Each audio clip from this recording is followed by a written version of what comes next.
Bandeko na banzi na bino mbote na bino avant to kota na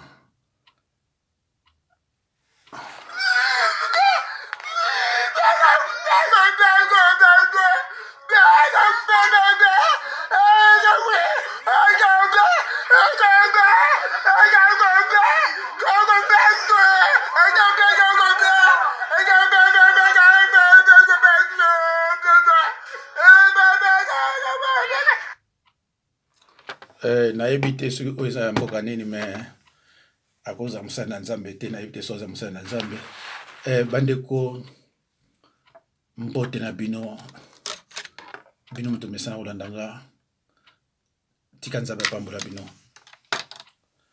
bandeko mawa eza mingi naza na ba image moko soki nalakisi yango YouTube akangi chaîne na ngai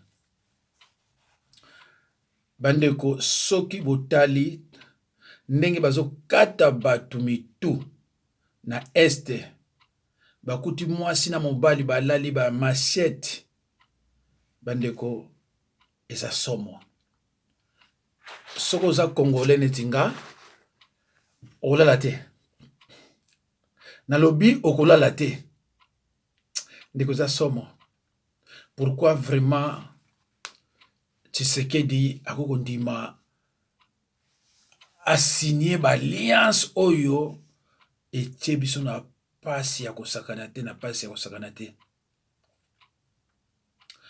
entre temps na kini calme ali comme si rien n'était namoni bato lamuka nde balobi samedi ma marché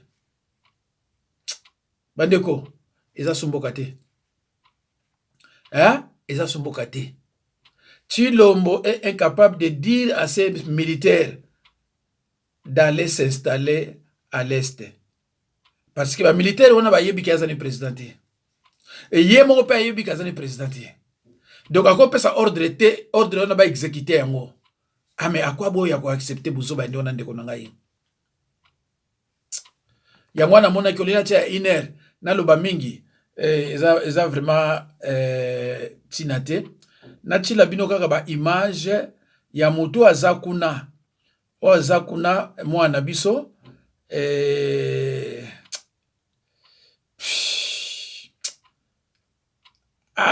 bandeko esali pasi nayebi te image yango kutu so na tiango wapi yango yo na tila bino ngo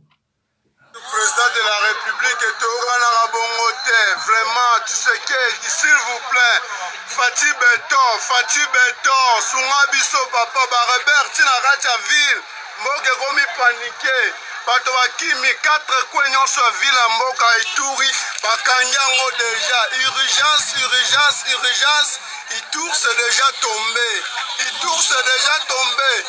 Kin, Bomona Makambo, Vofanda Kimiate, Monda Tche, Bomona Makambo. Président de la République et vraiment, tu sais que, s'il vous plaît, Fati Beton, Sungabiso, papa, Robert, Tinaracha ville, Moke Gomi paniqué, Bato Bakimi, 4 coignons sur ville, Moka Ituri, Bakanyango déjà, urgence, Itour c'est déjà tombé, Kin, Bomona Makambo, Vofanda Kimiate, Monda Tche, Bomona Makambo. Bandeko, oyo boyoki wana nde tala batongo, wana nde azana kati ya terre yepe azokima. Oyo bomoni wana azana kati ya terre bandeko nanga yepe azako kima. Donc eza mawa bandeko nanga, eza mawa pona biso bana ya Congo. Parce que nazana ba image mususu nayebi te soki oyo eza yango ke baza kokima voilà.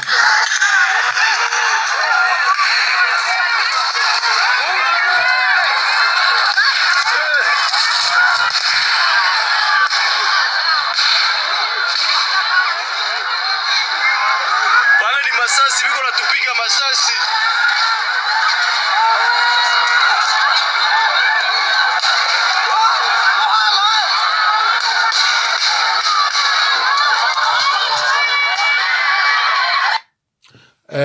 Bandeko esili te nakoza na message na mosusu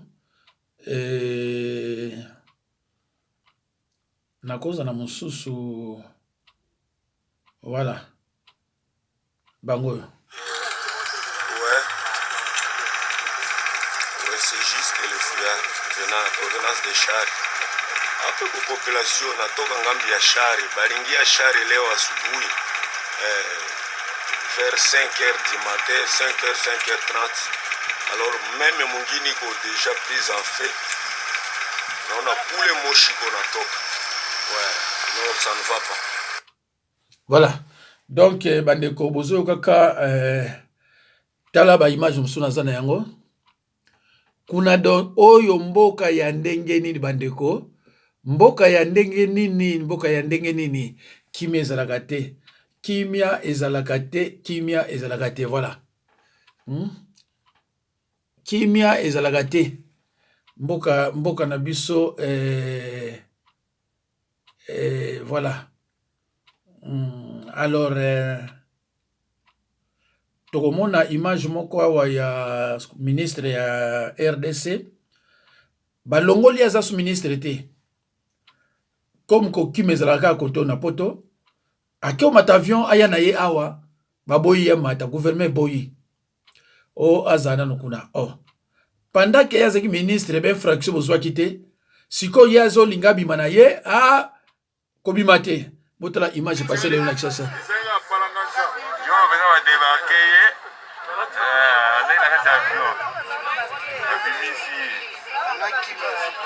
Angaki mambongo watakombo ancien ministre yewana wana di kosima bleu wana ambringe asala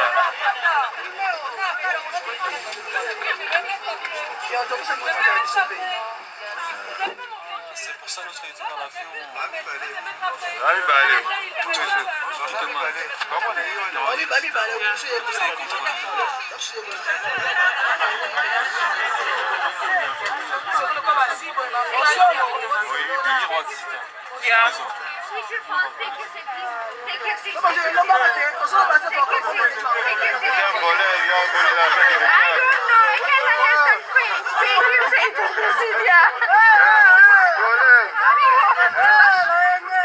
L'argent de l'État est venu. Tell me in English. What happened? Money of tax.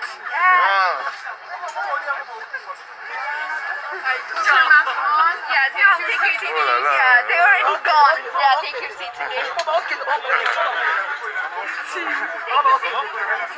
already done. Use your mask. Bayaki na ya présidence bazonga siko makolo. Bobe bandeko na exim na image wana.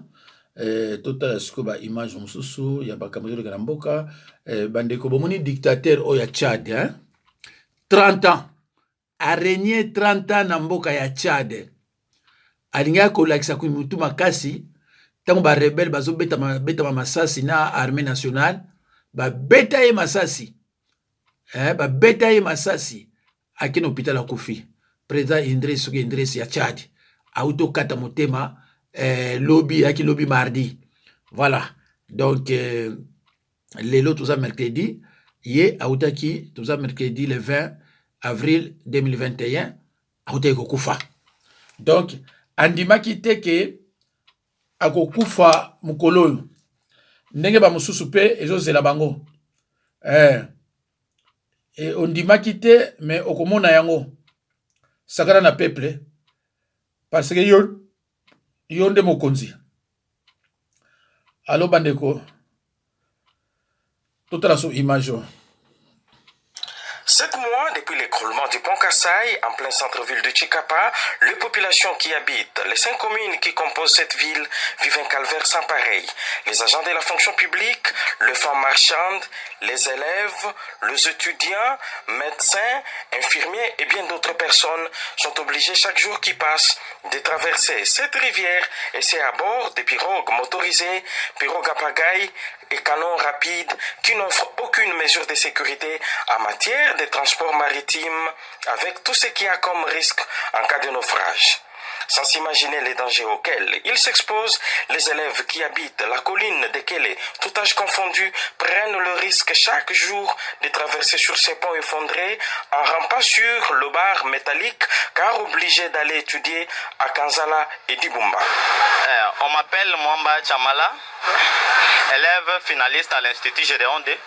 Nous traversons les ponts de Kasai dans ces conditions parce que nous manquons les moyens de traverser la rivière et de traverser par les pirogues. Acte que plus d'une personne condamne, mais qui s'est pas sauvé au sud des agents de l'ordre placés à ces ponts afin d'interdire aux piétons d'y passer. Nous interpellons les autorités tant au niveau national. Déjà au niveau national, puisque c'est sur la nationale numéro 1. Donc, ils sont plus interpellés que ceux qui sont ici. Qui regardent la situation qu'il y a ici, c'est catastrophique. Vous vous rendez compte, il y a des jeunes gens, ils sont là, il y a des jeunes gens qui traversent ici. C'est comme un entraînement de commando là. Ils traversent avec tous les risques que cela comporte. Ils sont suspendus dans les vides. Et les autorités provinciales qui s'occupent, ils connaissent les mécanismes qu'il faut faire pour interpeller ceux de Kinshasa, pour que le pont soit réhabilité, juste cette tronçon. Enfin, c'est pas tout le pont qui est effondré, mais c'est juste un tronçon. Mais si on peut réhabiliter cette tronçon, je crois qu'on soulagerait pas mal de gens. Mais c'est un danger permanent. Et là, on ne saura pas dire, je suis sans voix par rapport à ce que je suis en train de voir. Ça fait rire, mais ça fait froid dans le dos de voir tous ces gens escalader et prendre des risques. Regardez le courant d'eau qu'il y a là-bas. Franchement, je ne saurais pas me prononcer là-dessus. Le risque et danger auquel s'exposent les élèves et autres personnes qui empruntent ces ponts qui est hors usage, nécessitant une rapide réhabilitation, ne laisse pas indifférents les habitants de Chikapa qui lancent ces cris d'alarme à l'endroit des autorités, tant provinciales que nationales, pour sa réparation. Pour la petite histoire, le pont Kasai, long de 150 mètres linéaires, a été construit en 1942 par la société belge Forminière qui exploitait les diamants des joailleries à Chikapa à l'époque coloniale. Nous nous sommes rendus ici au moment où les enfants doivent traverser de part et d'autre, ceux-là qui quittent Kélé pour aller au centre-ville et ceux qui quittent les centres-villes pour se rendre à Kélé afin d'étudier. Mais regardez le risque auquel ces enfants sont en train de s'exposer et c'est chaque jour qui passe. Depuis le pont Kasai, Franklin Claire Kalombo, Wabatanda, Isidore Nkaya, RTNC. Bandeko, nayebi te bino na ngai tobanda koyoka Chikapa ndenge nini. Donc Chikapa bato mosusu baka na ba rêve nango ntango okomi kaka kuna boba ongindi Chikapa. Bomoni pont eza construit na 1942. Donc banda 1942 tosala rien na pont wana. Bandeko mawa bomoni bana ndenge bazo kende classe ndenge bazo traverser ndenge bazo koleka pont wana. Bandeko sikoyo ekomi pratiquement impossible pour tosala fédéralisme. Ekomi pratiquement impossible parce que pays eza na otage. Donc bosala fédéralisme ndenge nini. So boyebaka avali ngaza malamu. Parce que biloko boye sans fédéralisme, est-ce que tu lombo kutu bakote muso ayebi na yango te bakote belé même ngamo kutu bakote muso ayebi na yango te. Donc eloko ko ide biso ka fédéralisme, mais là c'est pratiquement impossible. Ah bandeko za mawa po ondi mamusala oyo il faut zala mutu moko oyebi mboka ngo pe oza mayele. Ce n'est pas que mutu moko asala na yete bazuye ona batie président de la République asala te, même enseignant rien. Même enseignant école primaire, il ne peut pas. Et subitement, c'est un président de la République. En tout cas, esalamaka kaka na Congolais ministre fait na Rwanda. C'est pas possible. Na Gisenyi, fête. Na Kigali, fête. Il y a des Congolais na Rwanda. Hein? Maître Nico awawa fête ya kusakana te babimisi bambunda. Bako yemba na Kinyarwanda. Bakoloba oh to suis les travaux publics, to suis agriculture, ba otaka ba ministère bazui, to suis défense au Congo et lobikuna to kozwa minembwe eta bazo yemba na Rwanda ba pandi champagne. Oui, mais les bottines ont des images. Ils m'ont envoyé les images. Non, mais mon Dieu, 2 mois pour pas le Rwandais. Donc, le gouvernement des Warriors, il a accepté le gouvernement des Rwandais. Non, mais mon Dieu. Bah, nommer moto, bah, si on va certaines clés. Les Rwandais, bah, besoin de belé. Bah, besoin de travaux. Bah, besoin d'aéroports et saléma. Travaux publics, bonjour. Quand il faut construire les aéroports, ils en ont 4 gars. Programme au gouvernement. Vous comprenez? Donc, le gouvernement des Warriors construit des infrastructures d'accueil. Il y a de nouveaux États dans l'Est. Ils vont construire les aéroports. Ouganda va financer autoroute entre Ouganda et Kivu. Et comme ça, les mains du ministère des Travaux publics. Qui est ministre des Travaux publics? Alexis Guissaro. Qatar a opéré sa mongo pour attraver Salema. Donc, Kinshasa finance les infrastructures d'accueil pour la viabilité des nouveaux États neutres. Et nous sommes des esprits éclairés. Et nous sommes là, vous avez les gens à Kinshasa qui applaudissent le gouvernement Sama. C'est le gouvernement par lequel le mal va arriver.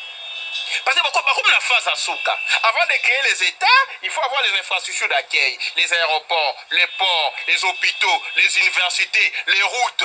Ce sont les travaux publics, non? Et les infrastructures. Bosi Bopesi Nani. Bopesi Mutoyo, Ndekona Mwasi amenasaki Denis Mukwege de mort. Et nous sommes là, au gouvernement des Warriors, mais en réalité, Warrior, il a accepté les guerriers. Les guerriers, pris dans un sens assez stéréotypé, je dirais même dans un sens figuré, il a ici gouvernement réellement des guerriers, mais ces guerriers sont les Banyarwanda. Pour eux, ils travailleront pour l'intérêt du Rwanda. Il y a ce qu'on appelle la communication politique et la communication des guerres, la communication des masses. Donc, Sama ne s'adresse pas à la Congolais. Tant que le gouvernement des Warriors, le gouvernement des guerriers, les guerriers sont les Banyarwanda. Zolanda. C'est un code. Oh, Sama Pessi, Kagame a Pessi Museveni, gouvernement à guerre. Warrior, guerre. Hein? La guerre, war. En anglais, non, war. Les outils la guerre. Donc, prochaine guerre, c'est guerre à Minembwe.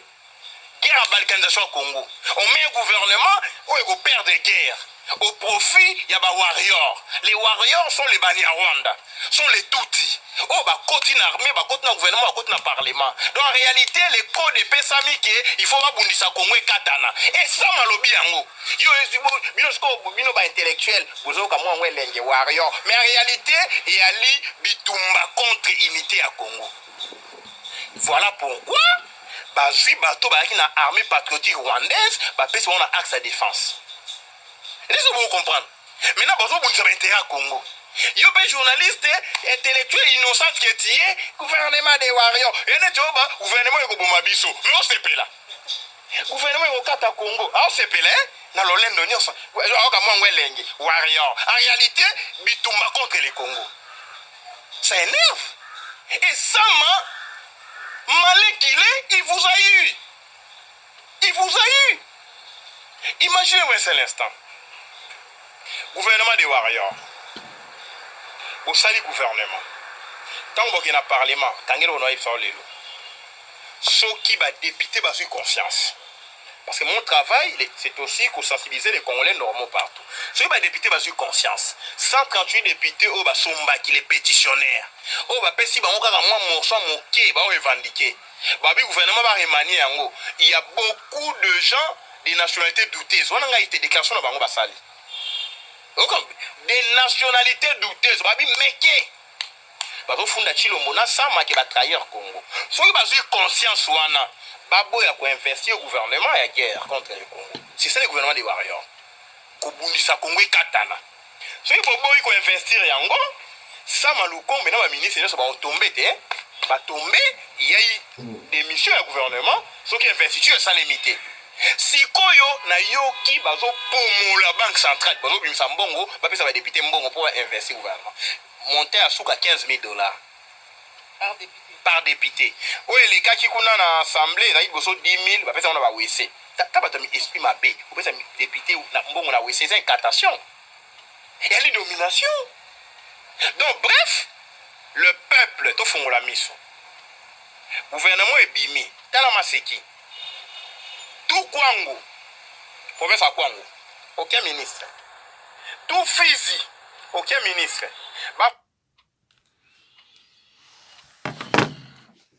Bandeko, en tout cas, bolimbisa, namonaki misu pasi, kotalaka ba lumière mingi, alors na longolaki image, éclairage na portable. Sikoyo, tant na bandi na kumina ba 15 minutes, et comme trop tard, moi je me suis sur éclairage exact ou bien na kata na bandela. Mais dans la vidéo mususu na osala pona après oyo pona makumanzambe ndina kozongisa na air wana. En tout cas bolimbisa pona éclairage nazo mona ngamo ki bomona ngo bien te. Bandeko bomoni ba déclaration à leki nanga yo ya otoloba maître Nico. Ce que ça Congolais, tu réfléchis au comprendre que Mboke c'est qui. Parce que biloko est nécessaire. Ba ministère, ba portefeuille est nécessaire. Kabila comment qui déjà batunaye na plan basala apesi pa Chilombo. Lelo RDC eza ko souffrir ko le katango Kabila zalaki na pouvoir. Po azaki na biloko mususu akosala te parce que bengaki Rwandais. Sikoyo acheki Chilombo. Alumina bayokani baona bango kuna babibo. Sikoyo il faut to boma penza. Parce que le président congolais bango va reconnaître que le président congolais do faut to boma ce qu'on a kota Chilombo. Ah Chilombo na baluba ba ntema be. Ndeko ngai. Soki yozo benga Chilombo président de la République. C'est que vous avez mabé. C'est que vous avez mabé. Vous avez belé, vous avez raison. Vous avez qui langage ya maître Nico? Est-ce que vous avez dit solo ba? Yes, na kata terre, na kata kini. Donc, bazo jouer na Chilombo, on dirait zoba. Donc, on dirait que yebine lo mokote, bazo jouer na ye, bazo kende, boko sutukaka pour et sili.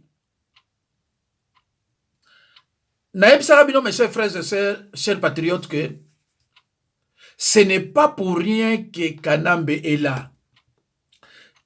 Sa mission est de balkaniser et exterminer. Nabanda ko lobango bana kala. Mission ya Kabila ezali exterminer et balkaniser. Boma na yo ndenge nyoso koki to kanga yote.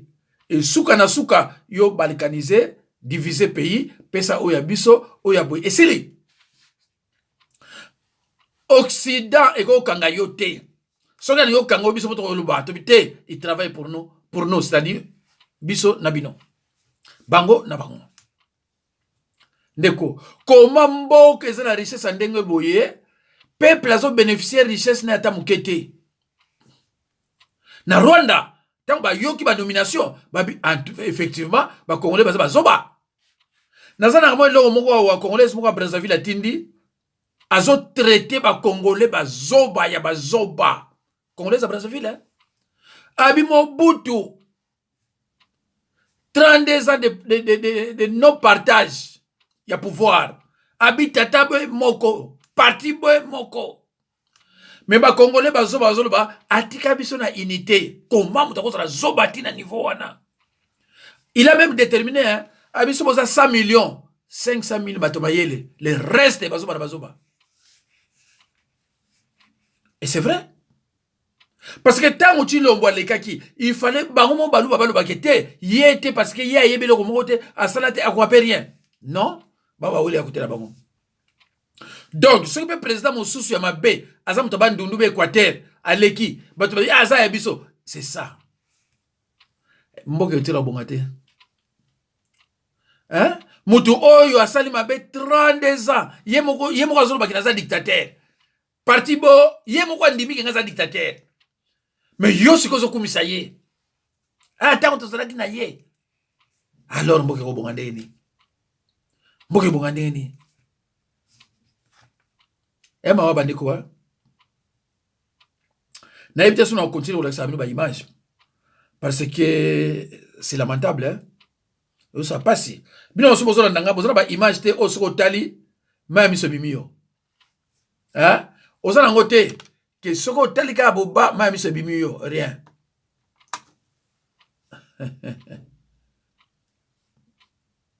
Menga zana misusu awawa soki otali mbala moka boba ma miso bimio, hein? Ma miso bimio. Ah, nzambe na ngai triste, hein? Ah, Chilombo ele baluba soki vraiment bengi obengi président de la République, c'est que oza kolota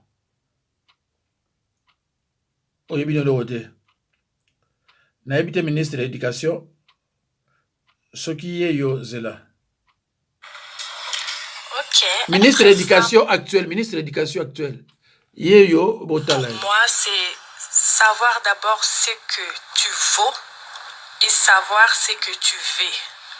Parce que quand tu sais ce que tu vaux, tu sais qu'il y a certains actes que tu ne vas pas commettre. Et quand tu sais ce que tu veux, tu vas aller droit dans le but. J'essaie d'expliciter un peu. Quand je parle de savoir ce que tu vaux, vous savez, il y a beaucoup de choses que la jeunesse... Nabandi Boyoki français na ye, hein, ministre ya... Ok, être femme pour moi, c'est savoir d'abord ce que tu vaux et savoir ce que tu veux. Parce que quand tu sais ce que tu vaux, tu sais qu'il y a certains actes que tu ne vas pas commettre. Et quand tu sais ce que tu veux, tu vas aller droit dans le but. J'essaie d'expliciter un peu. Quand je parle de savoir ce que tu vaux, vous savez, il y a beaucoup de choses que la jeunesse... Voilà, ouana ministre, il y a... Je crois il y a éducation. Il y a Mboka Nabino. Voilà. Bonjour, chers membres du groupe. Je voulais vous faire part qu'aujourd'hui, les élèves se sont décidés d'aller voir monsieur le maire de la ville de Beni pour lui dire que le président Fatou Béton doit se présenter à la ville de Beni dans 72 heures. Sinon, les jeudis, si le président ne se présente pas, il y aura d'autres règles à suivre en fait. C'est pour cela qu'ils ont dit, les jeudis, le président ne se présente pas. Tous les élèves, à partir de 15 heures, seront à la mairie pour y passer nuit jusqu'à le président sera là. Le président est en train de répondre aux invitations du président français, mais il échoue de répondre aux invitations de ses élèves, même de ses citoyens en ville de Beni. C'est d'ici la décision plutôt que les élèves de Beni ont pris. Bandeko, ezana batu belé, bayebi ke aza président de la République. Ministre ya Congo ya santé alobi ba suspendre. Biso tolingi suspension te. Wana mayele na bango toyebi yango. Balingi bazongela yango na formule mususu parce que bayo balingi basala yango bazosakana na vie ya bato. Nde alobi. Ce sont des apprentis sorciers. Pe na nini alors ko wele la vaccin wana. Soki totali sikoyo bato bazokufa na este ya Congo. Ba million riposte ezalaka te. Bakipaka bango te. Mais pe na vaccin oyo bakomi kosala makelele, bakomi kowelela yango. Tina nini mokolo oyo bakoprogramme vaccin wana. To décréter déjà automatiquement ville morte. Bon se présenter kuna te botika na bandako na bino. Ba médecin wana, ba personnel soignant wana, to sengi na bango batika na bandako na bango. Bakende te. Oya ke kuna Italie ya kolobate ba ibisa kiete. Et ils sont des médecins, donc ils sont mieux placés pour n'akoyeba ba risque au bazo courir. Bakende te, bazo amangwe wana te.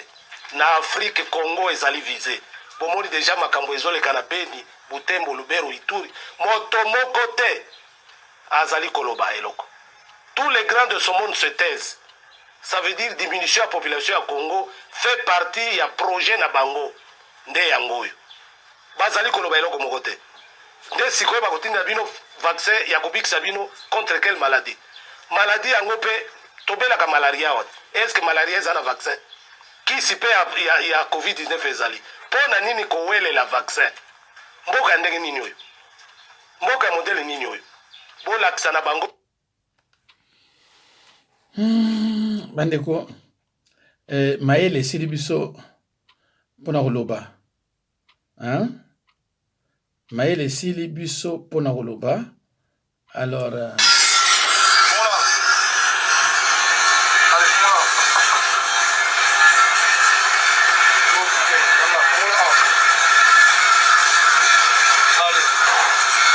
sachet. Hein? Tellement voilà, monsieur. Moi, un sachet. Allez, on l'a.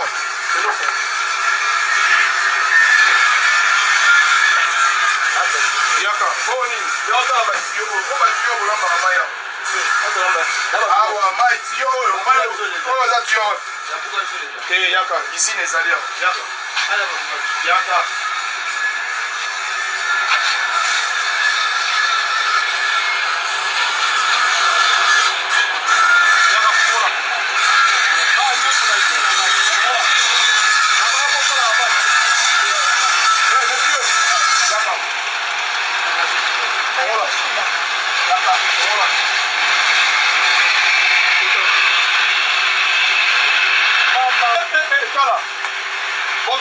Mayo bazo melisa bato na République démocratique du Congo na Kinshasa tala izini yango ta place bazo sala mai.